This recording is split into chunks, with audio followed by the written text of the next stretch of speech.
Hello. Welcome everyone to the Special Education Technical Assistance webinar on House Bill 548 or HB 548. My name is Emily Robinson and I'm the Deaf and Hard of Hearing Program Manager at the Texas Education Agency, TEA, as well as State Director for Regional Day School Programs for the Deaf. House Bill 548 is a bill that allows TEA to create and monitor data on deaf and hard of hearing and deafblind students and their language acquisition in the 0 to 8 age range. The bill is designed to create a mechanism to monitor data and one place to drive decision-making to improve student outcomes. So student outcomes. So the purpose of this webinar is to educate stakeholders and educators on the specifications of this bill and how the bill will be implemented for the 2020-2021 school year.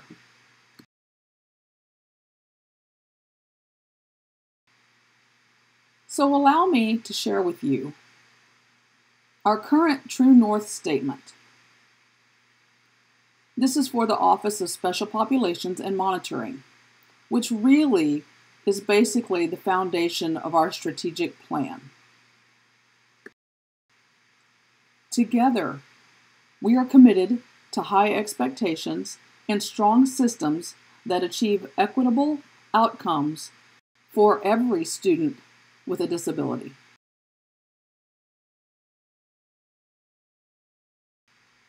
So the agenda for today is as follows. This is an overview of House Bill 548. And secondly, the required elements of the data collection. Third, we're going to be discussing the annual process for what is expected.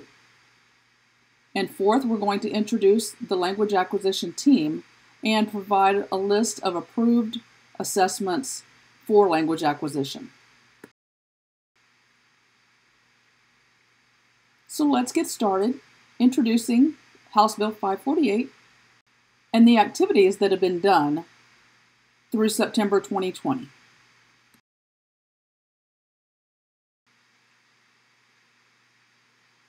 So the timeline of how this bill became a law is as follows.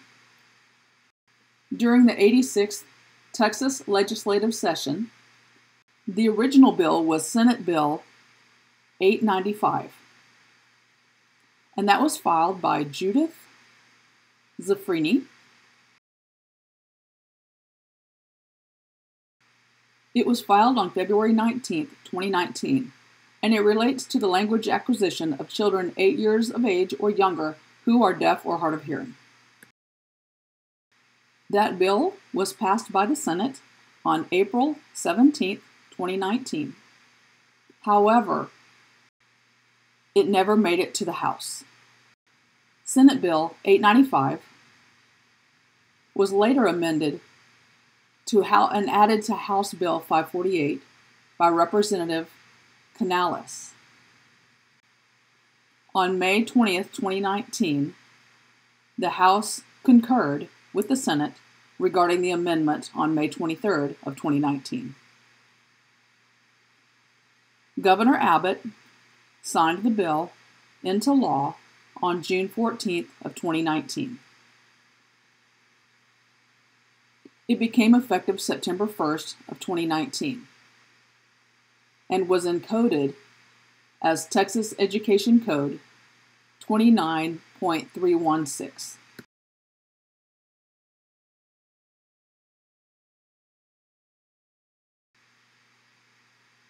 Language delay can be prevented.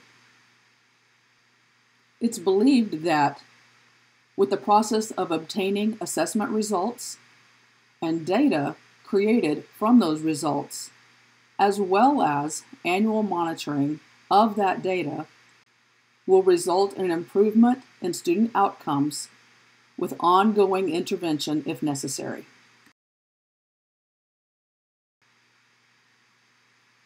Several things and actions have taken place over the past year. Input and support was received from stakeholders, and a committee was created of deaf education experts who developed a list of assessment measurements for language acquisition. 3 state agencies were charged with the implementation of House Bill 548.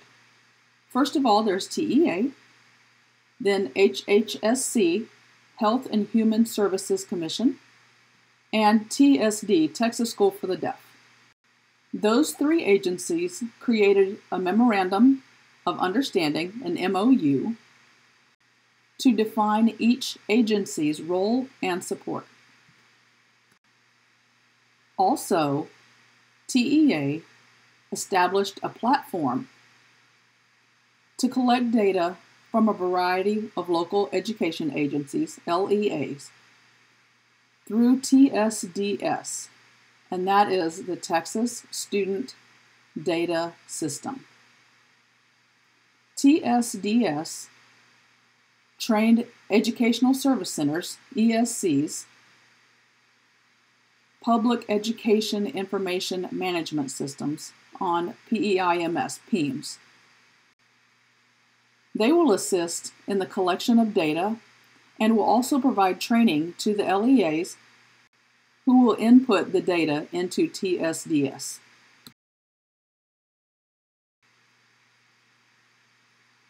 Now we're going to move on to the point of the webinar where we're going to discuss the elements of data collection.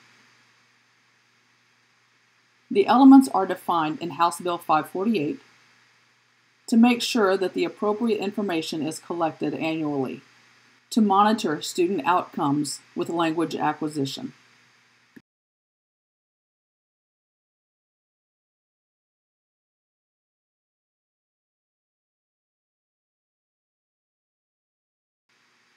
The first category of data that we are going to collect relates to demographic information: age, gender, race or ethnicity, limited English proficiency is really the same as English language learners, their status, their primary disability. Understand, we also want to know the age of enrollment and when the child was identified as having a disability of auditory impairment or deaf blindness in the Texas public school system. The LEA will input that data, the date, into the ARD and identify as the student who is enrolled and accepted and provided services. That date will be in the system. We also want to collect federal education setting. If they're receiving special education services as identified in their IEP. For each child, we also want to look at the instruction and what is implemented and time spent in a mainstream setting.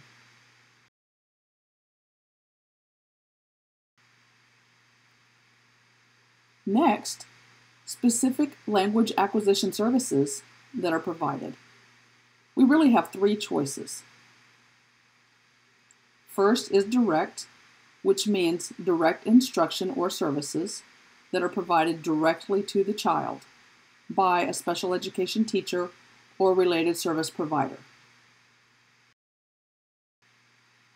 Direct services can be provided to an individual child or a small group of children with similar needs.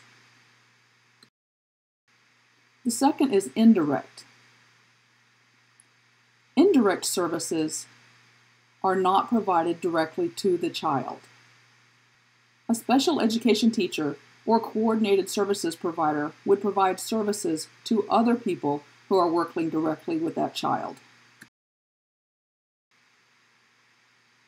So some examples of an indirect service could be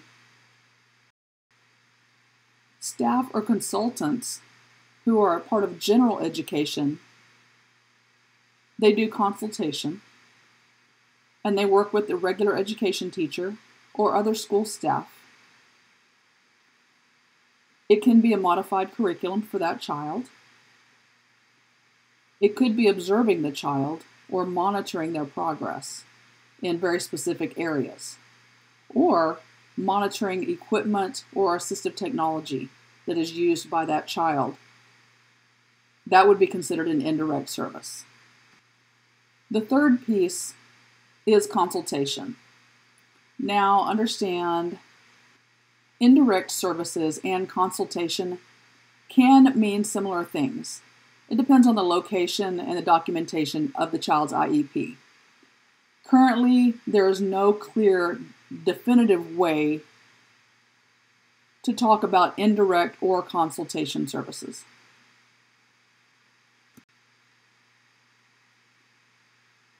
Now, we really want to know more specifically about how often to provide specific language acquisition services. Is it daily? Is it weekly? Possibly monthly? Is it less than monthly? Do we need to expand to more services? How do you do less than once a month? Is it an hour? Is it 1 to 3 hours? Is it 4 hours? Do we not provide 5 hours or more than 5 hours? That's only for those that are less than monthly. So next is hearing amplification. We have some choices here. Hearing aid is the first. A BAHA is another. It's a bone-anchored hearing aid. An implant, a cochlear implant. Supplementals is another one, like an FM system. Now, how often does that child wear the device? Or how often do they use it? Do they use it all day or part of the day? If you select part of the day, then we need to know how much is part of the day. Is it less than an hour? Is it 1 to 3 hours? Or more than 3 hours? Also, we want the information regarding if you have more than one type of hearing amplification. For example, a child could wear a hearing aid and use an FM system as well. The hearing aid, it might be that the child wears it all day long, but the FM system is only used part of the day. And that could be more than 3 hours. So you have to make those choices. And it's a very individualized, specific thing to choose for each child. We also want to know if there is a preferred unique communication mode that is used by the child at home. And we have some choices. Is it visual or sign? Is it auditory, spoken? Is it tactile or touch? Or is it multiple? Some students may use all of those, and some may use only one. It really depends. So next, regarding assessment tools, you will have some choices there, and I'm going to expand on each one later in the webinar.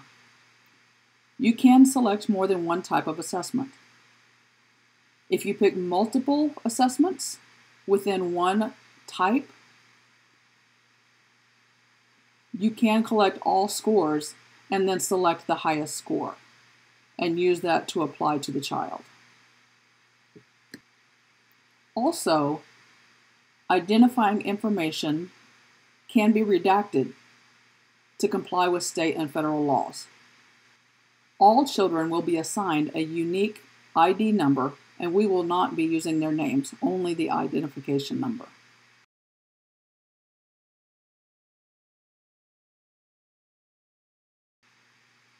So next, we're going to discuss the annual process.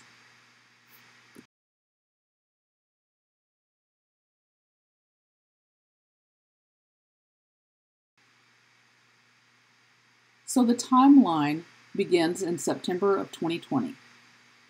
And we will have access to monitoring data collection in special education language acquisition, which is abbreviated SELA or SELA. That is within the TSDS system. The LEAs can begin uploading on September 14th of 2020. Data collection will actually be collected on all students who are deaf or hard of hearing or deaf-blind, regardless of whether they receive special education services or not. The LEA will also work with their ESC PEIMS. They will be able to upload data, and they can request specific reports for the LEA or the ESC to monitor. By December, all three agencies, TEA, HHSC, and TSD, will upload reports of actions that have taken place from September 1st, 2020 to December 1st of 2020. That report will be found on our TEA sensory impairment page on the special education website. So, as we're wrapping up the end of this year in May, there will be reminders to check your information and make sure that all information is accurate and satisfactory and completed. TSDS will close the window, so to speak, for data collection on the last Thursday of June to allow TEA to collect all of the information and fill out the annual report with HHSC and TSD. That report will be uploaded to each agency's website annually.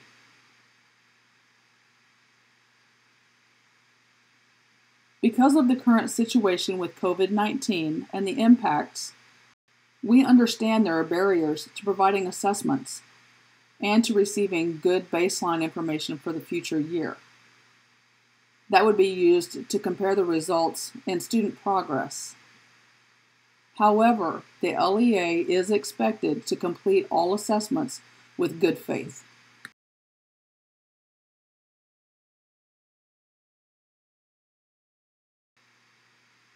So the annual process is as follows. Every year, the LEA will begin assessments on deaf and hard of hearing and deaf-blind students who are ages 0 to 8. Parental consent does not have to be obtained annually through the ARD. The LEA can proceed with contacting parents and families to obtain consent at the beginning of the school year. The LEA will select from a list of approved assessments, an assessment that is appropriate for each individual child, and an assessment that can be given in its entirety and throughout the school year within the data collection window as it's open. And the LEA will have until the end of May to finalize all assessments for all deaf and hard of hearing children or deaf-blind children.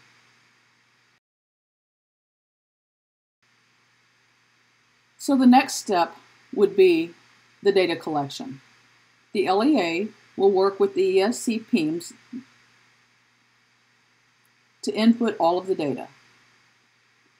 And then all of that data will be uploaded to the TSDS site by the end of May. The last and final step of the process is that we will write the report and monitor it annually as we collect the data.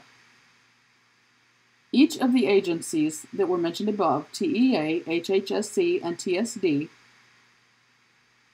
will write their reports and upload them to the websites that are appropriate. The reports will include the results of language acquisition assessments and potential recommendations for intervention if necessary.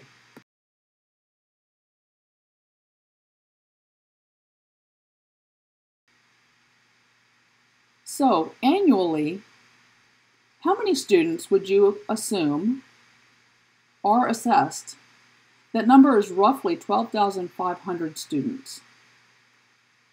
That information was pulled from October 2019, and we took a snapshot to get that information in PEIMS. Currently, we have a total of 10,509 deaf and hard of hearing or deafblind students in the LEA all over the state of Texas. 1,944 students are in the Regional Day School program for the deaf. Understand we have a total of 53 programs all over the state of Texas that provide specific services to deaf and hard of hearing and deaf-blind students. Also, the state school, TSD, and TSBVI, they have a total of 123 students. This only applies to the 0 to 8 age range.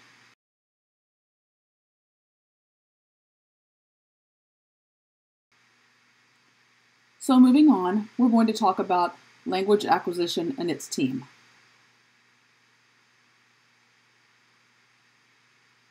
We've discussed the process of how the implementation of the team took place. The Educational Resource Center on Deafness at TSD, and currently they have changed their name to the Statewide Outreach Center at TSD. Their responsibility is to create a recommended list for House Bill 548, language assessment team, and the process and what it looks like. We're looking at some recommendations from different state agencies and a possible panel of experts. The Statewide Outreach Center at TSD, they will create a Google form and disseminate it to a variety of people to discover the level of interest of being involved in this team. So a list was developed of qualifications of things we would like to see from the experts on this team. When that is done, we will have a list of the panel or team.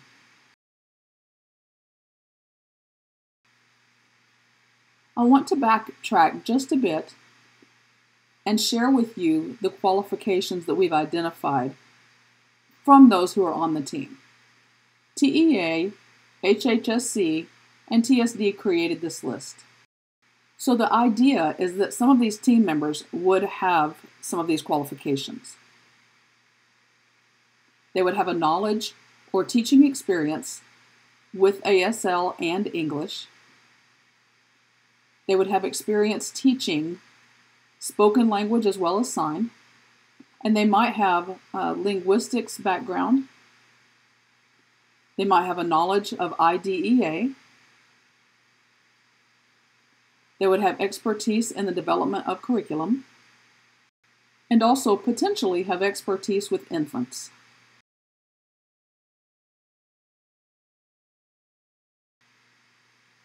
So this is the team. House Bill 548 Language Acquisition Team. There are 10 total people, and I will let you know their names. Brianne Weber. She's an LSSP at Texas School for the Deaf. Carrie Norman is a communication specialist in Dallas. Cindy Escobedo is the Director of Education Services at Sunshine Cottage in San Antonio. Dr. David Quinto Pozos is a professor of linguistics at the University of Texas in Austin. Jennifer Prigge is the Regional Day School Program Specialist in Fort Bend. That's the Houston area. Kathy Robertson is a coordinator at Tyler Regional Day School Program, as well as services for visual impairments. Dr. Oscar Acuto is a former teacher of the deaf. Rebecca Mowell is a licensed school psychologist at Texas School for the Deaf. Stella Egbert is the Director of Instruction at Texas School for the Deaf. And the final person is Susie Tiggs, and she's the State Lead for Deaf and Hard of Hearing Services at ESC 11 in Fort Worth.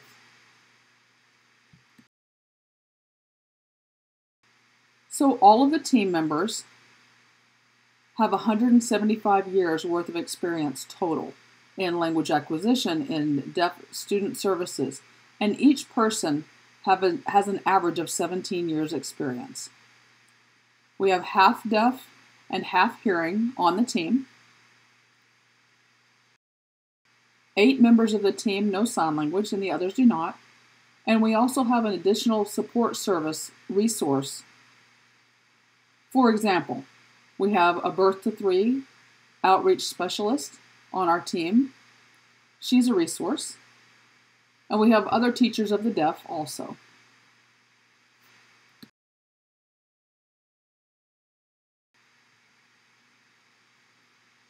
So this team's job and responsibilities are what? TEA, HHSC, and TSD, in partnering with this team for the last 3 months, they've had 2 face-to-face meetings and 1 virtual meeting because of COVID-19, and we weren't able to meet in person. The 3 agencies that are working together on the team have helped to create this process and identified tools and assessments that are appropriate for use for deaf and hard of hearing students. The group was responsible and charged with the creation and recommendation of valid and reliable assessments for deaf and hard of hearing students. Also, for creating the list of what things best fit the birth to 3 age range. The team also created a rubric during their first meeting to collect a variety of assessment tools, and now they're using it and thinking possibly it might be appropriate to continue the discussion in their next meeting in February.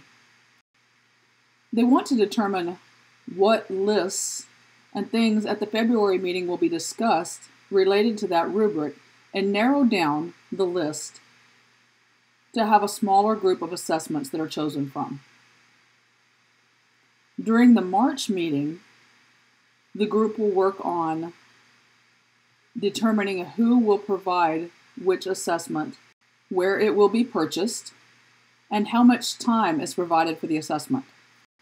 They will also find pricing information.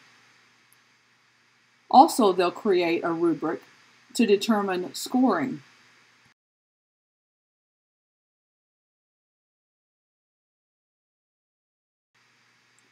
So now, the final piece is the list of approved assessments.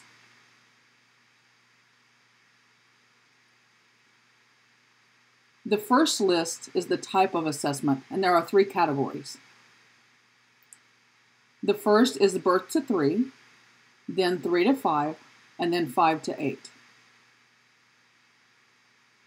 The type of assessment is diagnostic, ones that have been norm referenced. They compare and rank the tests related to other people. So, next is proficiency. And this one is criterion referenced. It's a measure of student performance compared to a set of predetermined criterion. The next one is achievement. It's a set of developmental milestones with measurements regarding student performance compared to prior performance on the same student. What you need to keep in mind is the variety of type of assessments required for different types of people who are providing those assessments and tests. Some allow for teachers to provide the assessments, and some allow for speech pathologists to do assessments. Each child can take several types of assessments. We mentioned that previously. So a child can take 2 diagnostic assessments, and both of the scores can be uploaded to TSDS. And we will use the highest score as the final score for that child, for that specific type of assessment. Now, if you don't have the opportunity or the option to provide in-person testing, let's keep in mind there are important considerations regarding assessment and doing it virtually with a child. And we want to consider the various situations that might occur. So we need to look at the mental wellness and health of that family. Are the family members tolerant and doing okay in life and able to provide information regarding that child and also participating in the assessment? Is there a private and quiet space for the assessment? Is there a quiet room? Is there a place that can be separated with family monitoring, of course? And the third thing we want to make sure of is that they have access to technology. Do they have internet access? Do they have the appropriate devices? A laptop, a video camera? Do they have the potential for success in the assessment with video? Also, some additional strategies we might want you to keep in mind are to use personal protection equipment, PPEs, during assessments in person if you're face-to-face. The first, we want you to make sure that you're able to interact with the child appropriately in person. We want you to check often with the student, taking breaks. And we want you to observe the student's attentiveness and distractibility, their behavior and their ability to respond if you have a PPE or mask on. Also document that you're using PPE equipment and observe the potential impact in your report.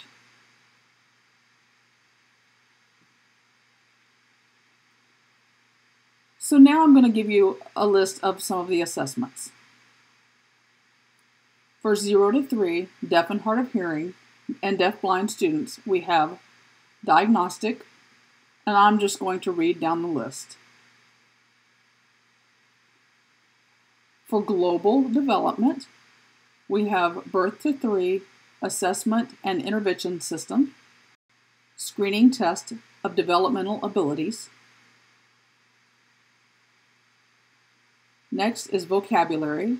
We have MacArthur, Bates, communication, developmental inventory. Next is global language. We have 2. The preschool language, scale 5, receptive and expressive, emergent language tests, 4th edition. And the last one is sign language skills, the visual communication sign language checklist. So because this is standardized testing, we have to follow the complete standardization process with the lists of the tests and the manual. You must report any deviations. You have to report that. And we have to carefully consider the impact of interpretation and validity on those results. Also, we want to look at triangulating. We need to triangulate the data, and that helps to enhance the validity of the evaluations report. We report what happens and we discuss our reports and the impacts of the evidence of those reports and why. So the issue related to COVID-19 and how it impacts things, it's really horrible. But it's not something that we can't do. we are able to proceed. We will encounter issues with validity related to these assessments, but understand as long as we are triangulating the data, that will help us to determine the validity. And also, a bit of information regarding the PLS-5 is you can provide that virtually.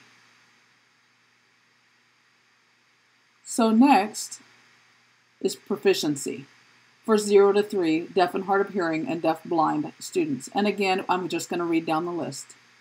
There are 3. Global development for the birth to 3 assessment and intervention systems. Comprehensive testing and development. It's the same test as previously, and it can be applied as a standardized test and a criterion reference test. So next is deaf and other disabilities can use a communication matrix, and global language can use the cottage acquisition scale for listening, language, and speech.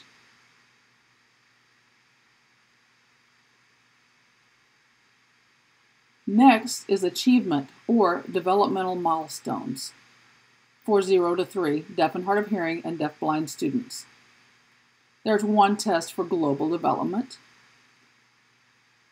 and that's the Rossetti Infant and Toddler Language Scale.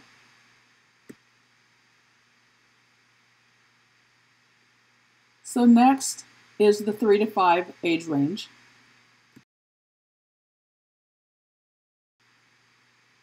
I'm thirsty. Whew. Okay, so we have a few tests to pick from. The ASL Grammar can use American Sign Language Receptive Skills Test. And that test can be given online, virtually. You'll have a screen with a signer who is signing various words, and the student has to select which of the options of the different pictures shown is related to that sign. If the child is struggling to respond, you can have an adult sit next to the child and help and say, tell me which one is the right one, and the adult can actually respond to the test administrator. Now, the adult who's helping the student, it's important to make sure that they are not pulling too much information because it will skew the results. Next is a conceptual test, and we have 2. The Bracken, Basic Concept Standards, and Expressive and Receptive. Specific language, we have 2 again. And there's clinical evaluation of language fundamentals, preschool to 2, or comprehensive assessment for spoken language 2. Next, we have expressive vocabulary. We have expressive one-word picture vocabulary test. And next, we have global language. We have oral and written language scale. And next, we have receptive vocabulary. We have receptive one-word picture vocabulary test. And for sign language skills, we have the visual communication sign language checklist. And again, I want to explain that these are standardized tests, so we need to consider all the paths of assessment and the limitations of standardized testing when it's really necessary. And we need to report deviations from standardized testing and discuss how that might impact the results. We need to interpret the score with caution and carefully triangulate the data from multiple resources to support the conclusions and make recommendations. So next is proficiency, and we have 2.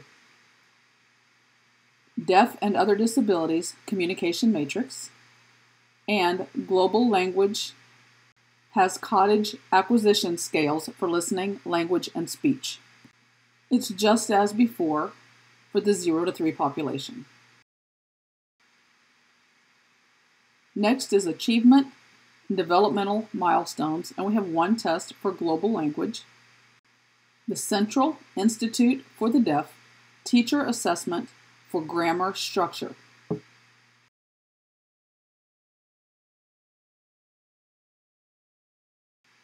Next, for the 5 to 8 age range for deaf and hard of hearing and deafblind students.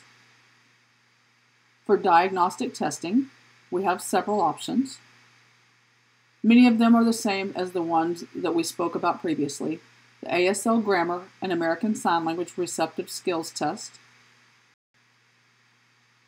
Concepts, we have the Bracken, Basic Concept for Expressive and Receptive Language.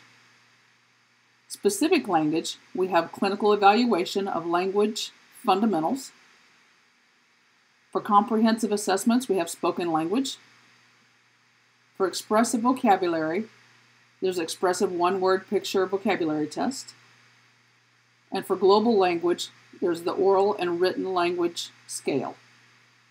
And receptive vocabulary, we have Receptive One-Word Picture Vocabulary Test.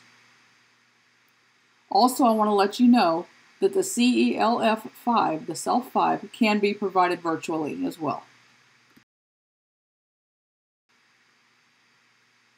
For proficiency for 5 to 8-year-olds, deaf and hard of hearing and deafblind students, we have 4 different tests. The sign vocabulary, we have the American Sign Language Vocabulary Test.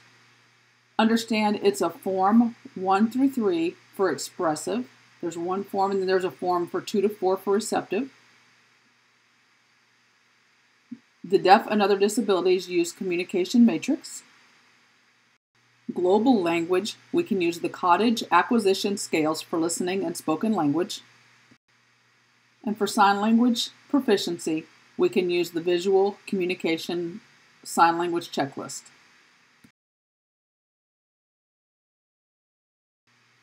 For 5 to 8 deaf and hard of hearing and deafblind students, for achievement and developmental milestones, we can use the Central Institute for the Deaf Teacher Assessment of Grammatical Structures for global language.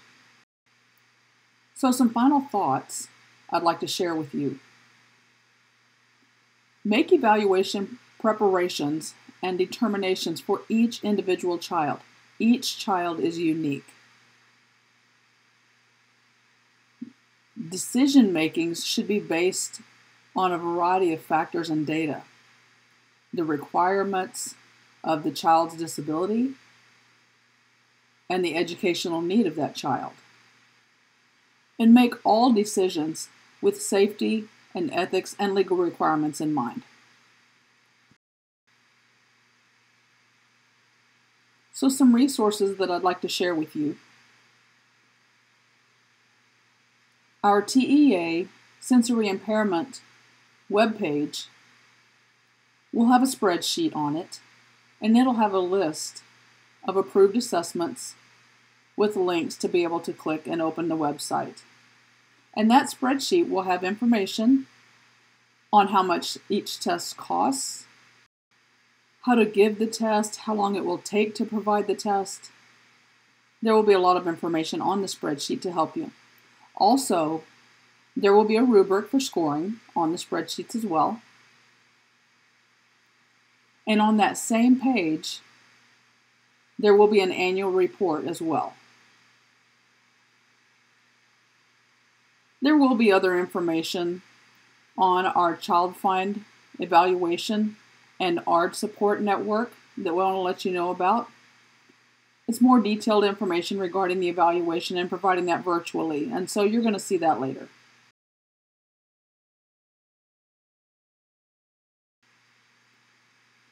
Well, thank you very, very much for watching my webinar on House Bill 548. And if you have any questions or concerns, please feel free to contact me by phone or email, and I will be happy to help you. Thank you again.